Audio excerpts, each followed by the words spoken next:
And now moving into 1940s, this is the Glass House by Philip Johnson. It is set in the middle of 40 acres in Connecticut, so you're not too worried about neighbors looking in. This is the way it looks today, so you can see how it has stood the test of time so beautifully.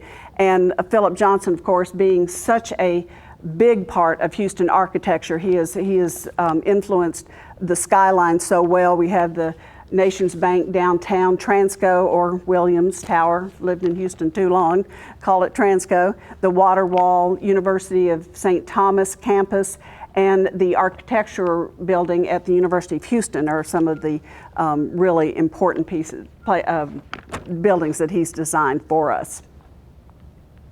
And this one is Eleanor Mcmillan Brown, who founded Mcmillan Incorporated. She too is considered one of the grand dames of the design world, and she was born in 1891, lived to be 100 years old, working most of that time with Mcmillan, and her feeling was that she taught America that you could have elegance without pretension. And I think this is a perfect example of it with the very elegant French chairs and demi-lune that you see there, or console, with the very more contemporary and dramatic patterned area rug there.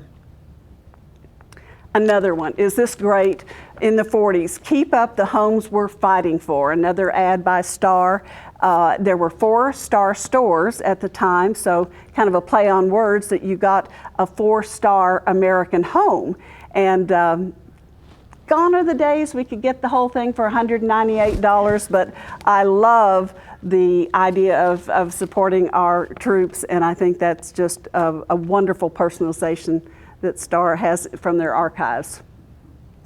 And this one is Marian Hall, who has designed this room with a combination of the French Parisian influence with 18th century seating style, the style where they would gather many chairs together for conversation groups. And I love the 2 murals that flank the doorway that really bring importance to that wall and a definite focal point, and see how beautifully it translates to today's home, where the same concept in a dining room and the 2 murals that flank the opening, and what a presence that makes. So it's just more and more feeling that, you know, good design is timeless. This is a designer known to all designers, I believe, in America, and a lot of people as well, Michael Taylor, and his look has been so popular and so prevalent from the California lifestyle, and this was his very first commission in 1950s, but it has his signature style of the light, color, the sunniness coming into the London, and the large-scale furniture. He also was wonderful at combining textures and woods in with the upholstered furniture. And it's a room that he does today could be put next to this, and you could see very little difference.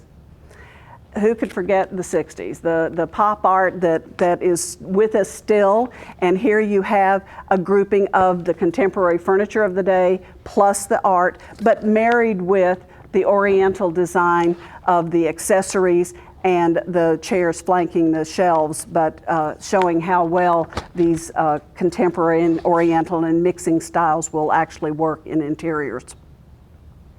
More of the 60s. This is Arthur Elrod's home in Palm Springs, and you might recognize the ribbon chairs that he designed. We've seen those through the years.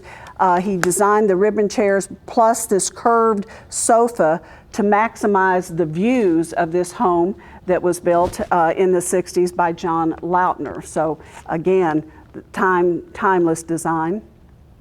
This is a today's interior that has some of that feeling, and it's kind of fun to bring these things into our interiors today because it is our history. It's what we grew up with, we saw, and we felt. There's a stylization of the sculpture, the metal sculpture, that some of what we've seen. Also this starburst, sunburst mirror. And something that we talk about, your rooms need to be functional to be perfect for you. And I love this idea where they have actually put a ledge just under the firebox of the fireplace to work, to serve, be as a serving piece, and also accessorizing the room.